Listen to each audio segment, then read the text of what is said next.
नमस्कार दोस्तों, स्वागत है मेरे चैनल शिवानी क्लासेस में। ये हमारी क्लास 9th है। आज इसमें हम नवंबर 2023 की क्रॉनिकल मैगजीन देखेंगे, जिसमें सितंबर 2023 की कुछ इंपॉर्टेंट क्वेश्चंस हैं जो काफ़ी संभावना है हमारे एग्जाम में पूछे जाने की।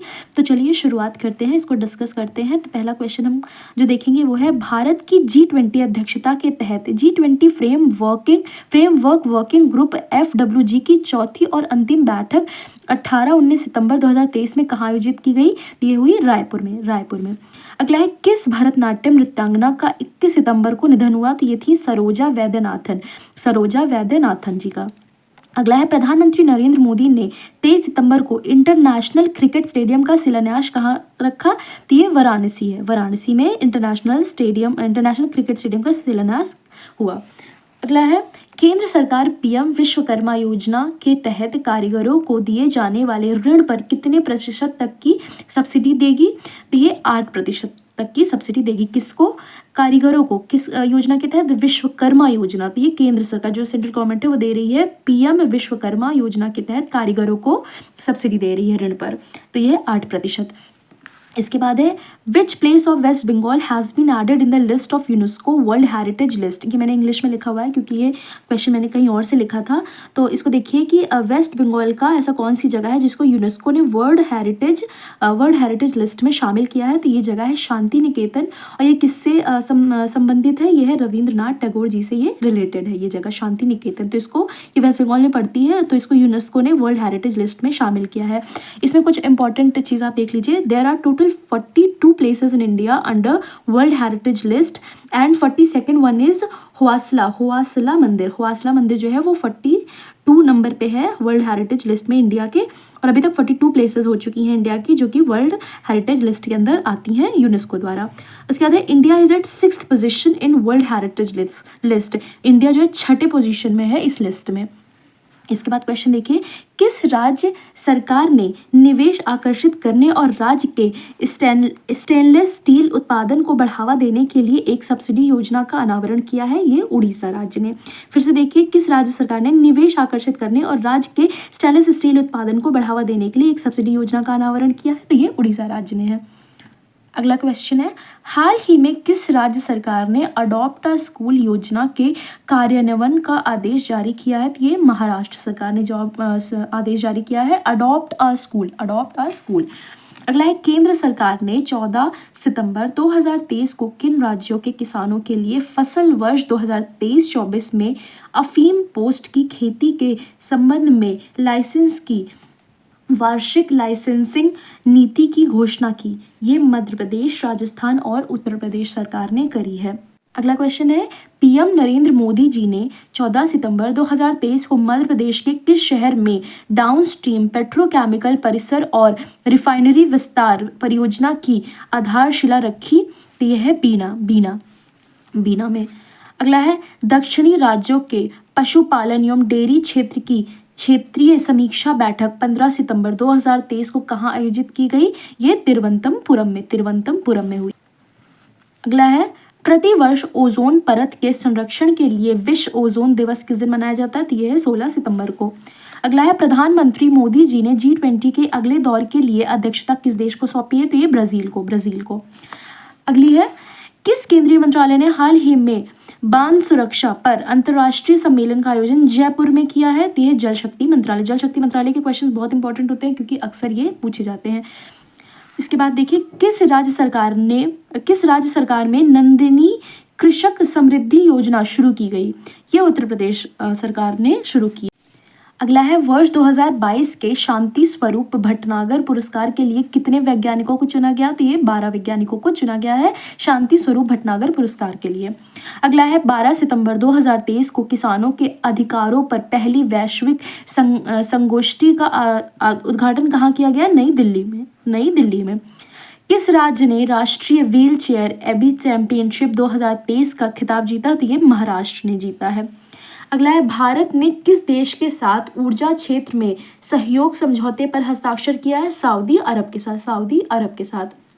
इसके बाद है, किस देश ने 10 एयरबस विमान खरीदने के लिए फ्रांस के साथ समझौता किया, तो ये बांग्लादेश ने समझौता किया है।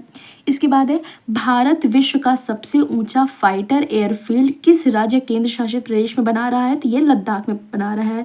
सबसे ऊंचा फाइटर एयरफील्ड तो ये लद्दाख में बन रहा है और इसको भारत बना रहा है।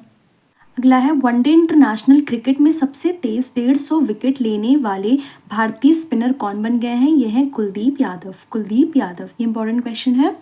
इसके बाद है कैबिनेट ने किन राज्यों में औद्योगिक विकास योजना IDS 2017 के लिए 1164 करोड़ रुपए के आवंटन को मंजूरी दी, तो ये है हिमाचल प्रदेश और उत्तराखंड। हिमाचल प्रदेश और उत्तराखंड।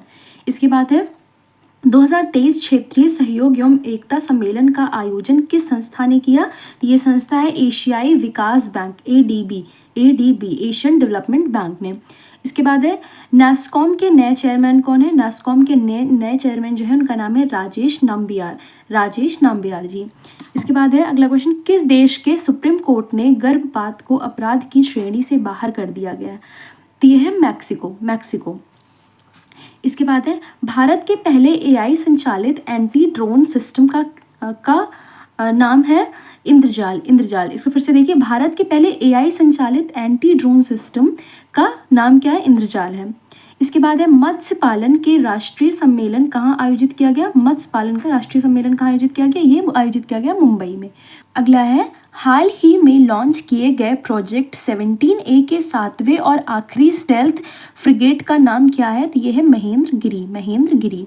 इसके बाद है किस राज्य सरकार ने मेडिकल और इंजीनियरिंग में उच्च अध्ययन करने वाले अनुसूचित जनजाति यानी कि ST कैटेगरी और अनुसूचित जाति यानी कि SC कैटेगरी के छात्रों के लिए मुख्यमंत्री मेधावी छात्र प्रोत्साहन योजना MMCPY शुरू किया है, तो ये उड़ीसा राज्य ने स्टार्ट किया है मेडिकल और इंजीनियरिंग के उच्च अध्ययन के लिए, और ये SC और ST जो कैटेगरी के बच्चे हैं उनके लिए ये स्टार्ट किया गया है।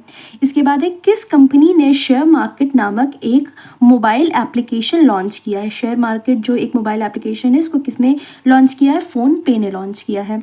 इसके बाद है कौन सा देश अपने संविधान में देश के मूल निवासियों को मान्यता देने के लिए अक्टूबर 2023 में एक ऐतिहासिक राष्ट्रीय जनमत संग्रह आयोजित करने का फैसला किया है, तो यह है ऑस्ट्रेलिया ने। अगला क्वेश्चन है किस भारतीय को रेमन मैग्सेसे 2023 पुरस्कार के लिए चुना गया है, तो ये है रवि कन्नन। ये इंपॉर्टेंट क्वेश्चन है। अगला है भारत के रेलवे बोर्ड की प्रमुख बनने वाली पहली महिला कौन है, ये पहली महिला पूछा गया तो इस वजह से थोड़ा इंपॉर्टेंट क्वेश्चन हो जाता है, तो इसका आंसर है जया वर्मा सिन्हा। इसके बाद है राज्य में परिवारों की महिला मुखियाओं को हर महीने 2000 की सहायता प्रदान करने के उद्देश्य से हाल ही में किस राज्य सरकार ने गृह लक्ष्मी योजना शुरू की है, तो ये है कर्नाटक राज्य ने। तो जो परिवार की जो महिला मुखियाएं होंगी उनको 2000 रुपये प्रति माह दिया जाएगा। इसके बाद है किस राज्य सरकार ने राज्य की पंचायतों और शहरी स्थानीय निकायों में अन्य पिछड़ा वर्ग OBC के लिए आरक्षण 10% से बढ़ाकर 27% कर दिया है, तो ये है गुजरात सरकार ने। अगला है राज्यसभा के सभापति जगदीप धनखड़ ने गृह मामलों संबंधी स्थायी समिति का सदस्य किसे मनोनीत किया है, तो ये है पी चिदम्बरम। इसके बाद है विश्व वैदिक संपदा संगठन WIPO द्वारा प्रकाशित ग्लोबल इनोवेशन इंडेक्स GII 2023 में भारत ने कौन सा स्थान प्राप्त किया है, तो ये स्थान है 40वां। तो ये थोड़ा इंपॉर्टेंट क्वेश्चन है क्योंकि ग्लोबल इनोवेशन इंडेक्स कई बार पूछा गया है पेपर में, तो भारत का कौन सा स्थान है 40वां। और ये भी देखिए कि ये कौन इसको पब्लिश करता है, विश्व वैदिक संपदा संगठन। इसके बाद है पर्यटन मंत्रालय द्वारा किस राज्य में अवस्थित प्रेमार्थी और चंद्लापुर को सर्वश्रेष्ठ पर्यटन गांवों के रूप में घोषित किया गया है, तो ये है केरल राज्य। इसके बाद है नॉर्मन E बोरलॉग पुरस्कार किसे प्रदान किया गया है, तो ये प्रदान किया गया है स्वाति नायक। इसके बाद किस शहर में अंतर्राष्ट्रीय एरोस्पेस सम्मेलन का आयोजन किया गया है, तो ये किया गया है ग्वालियर मध्य प्रदेश, जो कि मध्य प्रदेश में है ग्वालियर। तो यहाँ पे अंतर्राष्ट्रीय एरोस्पेस सम्मेलन का आयोजन किया गया है। इसके बाद है किस शहर द्वारा स्वच्छता ट्रेन पहल शुरू की गई है, अहमदाबाद में स्वच्छता ट्रेन पहल शुरू की गई है। इसके बाद है भारत का पहला लाइट हाउस महोत्सव किस राज्य में शुरू की गई, लाइट हाउस महोत्सव, तो ये ध्यान से देखिए, तो ये है गोवा। तो ये सारे आपके जो चारों इंपॉर्टेंट क्वेश्चन हैं इनको आप ध्यान से देखिए। अगला क्वेश्चन है, ये बहुत ही ज़्यादा इंपॉर्टेंट है, इसको देखिए। हाल ही में भारत ने किस देश के साथ अपना पहला इन्वेस्टमेंट फोरम 2023 आयोजित किया? तो ये है सऊदी अरब। सऊदी अरब इन्वेस्टमेंट फोरम 2023, तो ये है सऊदी अरब। अगला है, हाल ही में देश का पहला सोलर सिटी बनने वाला शहर कौन सा है?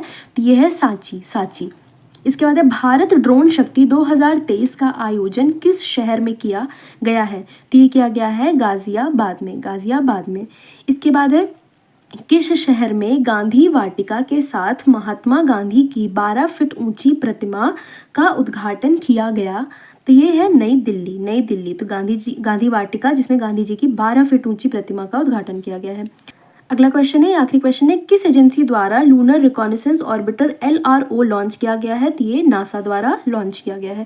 तो ये यहाँ पे हमारे क्वेश्चंस खत्म होते हैं। नवंबर की जो हमारी मैगजीन थी जिसमें हमारे सितंबर के कुछ इंपॉर्टेंट क्वेश्चंस थे, तो ये यहाँ पे खत्म होता है। अब मिलते हैं अगली वीडियो के साथ जो कि होगी दिसंबर की मैगजीन, और दिसंबर की मैगजीन में हम अक्टूबर की कुछ इंपॉर्टेंट खबरें देखेंगे। तब तक के लिए नमस्कार, धन्यवाद।